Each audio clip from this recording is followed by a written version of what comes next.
Bharatiya Janata party हो, NDA हो, गोदी मीडिया हो, सबके मुंह से हमेशा सुने होंगे कि विपक्ष जब हारता है तो वोट चोरी करता है। वो खुलेआम एक पब्लिक मन से कहते हैं कि 2020 में जब वो हार रहे थे और डीएम का नाम तक लेते हैं, वो डीएम फोन करता है और कहता है कि हम आपको जितवा दिए। सब नेता प्रतिपक्ष तेजस्वी यादव के लिए आखिरकार वो दिन आ ही गया जहां पर वे अपने आप को सही साबित कर सके। जी हां, हम बात कर रहे हैं जीतन राम मांझी के उस वायरल वीडियो की जिसके बयान ने इस वक्त बिहार की सियासत में तूफान मचा दिया है। एक तरफ जहां नेता प्रतिपक्ष चुनाव के बाद लगातार सवाल उठा रहे थे सत्ता पक्ष पर, वोट चोरी का, ईवीएम हैक का और यहां तक कि बीच चुनाव के बीच महिलाओं को 10-10 हजार रुपये बांटकर वोट को अपने खेमे में लेने का, और इन तमाम मुद्दे के बाद, इन तमाम आरोपों के बाद अब जीतन राम मांझी ने खुद ही नेता प्रतिपक्ष तेजस्वी यादव को खुश होने का एक बड़ा मौका दे दिया है।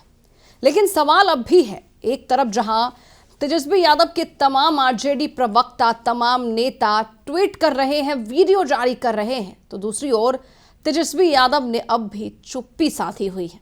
ना मीडिया के सामने आ रहे हैं, ना ही अपने सोशल मीडिया के जरिए उन्होंने जीतन राम मांझी के वायरल वीडियो को लेकर एक शब्द भी कहा है, जिसको लेकर भी इस वक्त बिहार में चर्चाओं का बाजार गर्म है। हम आपको सब कुछ बताएंगे विस्तार से, और आप हमें ये जरूर बताइएगा कि आखिर क्या वजह है कि तेजस्वी यादव इतनी बड़ी खुशी की वजह मिलने के बाद भी, जीतन राम मांझी के वायरल वीडियो के बाद भी तेजस्वी यादव मीडिया के सामने नहीं आ पा रहे हैं। नमस्कार, मैं हूं शालिनी सिंह और आप देख रहे हैं दर्श न्यूज। बिहार में विधानसभा चुनाव के प्रचार के दौरान जिस तरीके से तेजस्वी यादव के चुनाव प्रचार में, तेजस्वी यादव के सभाओं में युवाओं के साथ साथ जिस तरीके से जनता की भीड़ उमड़ी थी, जनता का समर्थन मिल रहा था, उससे ये साफ कहा जा रहा था कि इस बार चुनाव के नतीजों में कुछ अलग ही देखने को मिलेगा। और कहा जा रहा था कि ऐसा भी हो सकता है कि इस बार तेजस्वी यादव ही बिहार के नए मुख्यमंत्री बने। चुनाव के नतीजे आए, लेकिन मामला पूरा उल्टा पड़ गया। महागठबंधन की करारी हार हुई और एक बार फिर एनडीए की प्रचंड जीत हुई। एनडीए ने एक बार फिर प्रचंड जीत के साथ, बहुमत के साथ अपनी सरकार बनाई।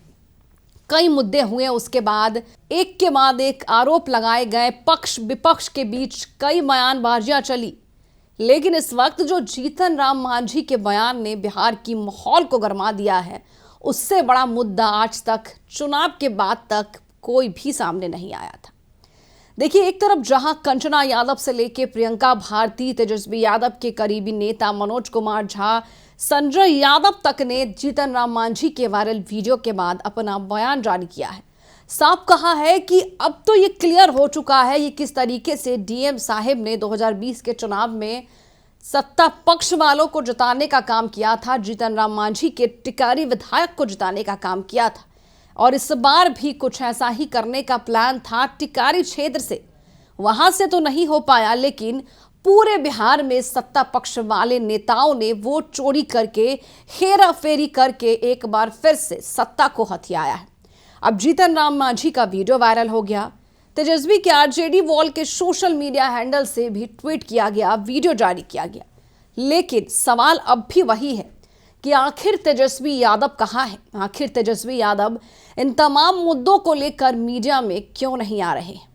सबसे पहले हम आपको कंचना यादव, जो कि आरजेडी की प्रवक्ता है, उनका बयान सुनाते हैं। उसके बाद हम आपसे बात करेंगे कि आखिर तेजस्वी यादव अब भी, जबकि वो सही साबित हो रहे हैं, किसी हद तक वो सही साबित हो रहे हैं। हालांकि अब जीतन राम मांझी ने एक बयान जारी करके कहा है कि उनके वीडियो को एडिट किया गया है। हम आपको वो सोशल मीडिया का पोस्ट भी बताएंगे, लेकिन सबसे पहले हम आपको आरजेडी की प्रवक्ता कंचना यादव का बयान सुनाते हैं, जिसमें वो किस तरीके से चुनाव आयोग पर सवाल उठा रही। पहले आप वो वीडियो देखिए। भारतीय जनता पार्टी हो, एनडीए हो, गोदी मीडिया हो, सबके मुंह से हमेशा सुने होंगे कि विपक्ष जब हारता है तो वोट चोरी करता है।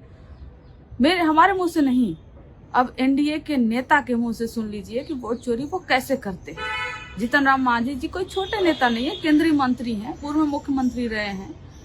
वो खुलेआम एक पब्लिक मन से कहते हैं कि 2020 में जब वो हार रहे थे और डीएम का नाम तक लेते हैं। वो डीएम फोन करता है और कहता है कि हम आपको जितवा दिए 2700 वोट से, आप हार रहे थे, रिटर्निंग ऑफिसर।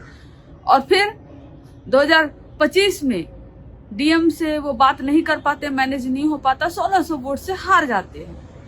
ये हम नहीं कह रहे हैं, ये एनडीए के नेता कह रहे हैं। ये बीजेपी के नेताओं को सुनाई नहीं देगा, ये गोदी मीडिया को सुनाई नहीं देगा, इस पे कोई बहस नहीं होगा।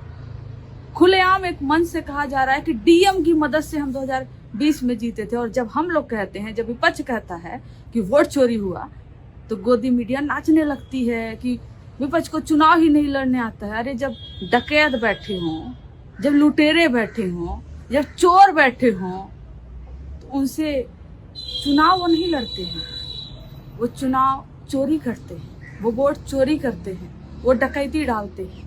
लेकिन किसी गोदी मीडिया चैनल पे आप नहीं सुनेंगे कि जीतन राम मांझी क्या कह रहे हैं, वोट चोर, वोट चोर। तो देखा आपने। अब आपको हम वो बयान बताते हैं जिसमें जीतन राम मांझी ने साफ कहा है कि मेरे वीडियो को एडिट करके तोड़ मरोड़ करके पेश किया जा रहा है, विपक्ष इसका फायदा उठा रही है। मेरा एक वीडियो के साथ छेड़छाड़ कर वायरल करने वाले कुछ लोगों को लगता है कि मुसहर के लाल को बदनाम कर देंगे। ऐसे लोगों को मैं बता देना चाहता हूं कि अब मुसहर के बेटे को कोई ना तो अपमानित कर सकता है, न ही बेवकूफ बना सकता है। अपमान पर थूकने वालों, तुम ये भूल रहे हो कि आसमान पर फेंका हुआ थूक तुम्हारे मुंह पर ही गिरेगा। अब मांझी ब्रांड हो चुका है, किसी से डरने वाला नहीं है। ये जो आप सोशल मीडिया का ये जो आप बयान सुन रहे थे, आप जो स्क्रीन पर ये पोस्ट देख रहे थे, ये जीतन राम मांझी के द्वारा किया हुआ, जिसमें वे साफ कह रहे हैं कि अगर कोई मुसहर समाज के लोगों का, मुसहर समाज जाति के किसी व्यक्ति का और यहाँ तक कि जीतन राम मांझी का अपमान करने का कोशिश करेगा तो ऐसा होने वाला नहीं है। अगर तुम थूकोगे आसमान पर तो तुम्हारे मुंह पर ही आकर गिरेगा। देखिए, एक तरफ जहां जीतन राम मांझी के वायरल वीडियो के बाद उन्होंने अपना बयान जारी किया, उन्होंने स्पष्ट रूप से कहा है कि वीडियो एडिटेड है, लेकिन तेजस्वी यादव के हाथ आप यूं कह लीजिए कि हुक्म का इक्का लग चुका है। इसके बावजूद ना उन्होंने अपने सोशल मीडिया हैंडल से कोई वीडियो पोस्ट किया, ना ही कोई थॉट पोस्ट किया और ना ही खुद मीडिया के सामने आकर उन्होंने खुशी जाहिर की, ना एक भी शब्द बयानबाजी की। इससे साफ जाहिर होता है कि तेजस्वी यादव किसी डर के साए में है। क्या उन्हें डर है कि अगर वो मीडिया में आएंगे तो रोहिणी आचार्य को लेकर उनसे सवालात किए जाएंगे, जिसका जवाब उनके पास नहीं होगा? क्या इस वजह से तेजस्वी यादव मीडिया के सामने नहीं आ पा रहे हैं? फिलहाल के लिए इतना ही, लेकिन हम आपके लिए एक प्रश्न छोड़े जाते हैं। आप हमें कमेंट बॉक्स में लिखकर जरूर बताएं कि इतनी बड़ी कामयाबी हासिल हो रही है तेजस्वी यादव, जो तमाम आरोप लगा रहे थे, अब कहीं ना कहीं जीतन राम मांझी के वायरल वीडियो से वो सच साबित हो रहे हैं। इसके बावजूद आखिर क्या वजह है कि तेजस्वी यादव मीडिया में आकर बयान नहीं दे रहे? क्या ये वजह रोहिणी आचार्य है? हमें कमेंट बॉक्स में लिखकर जरूर बताएं और देखते रहिए दर्श न्यूज।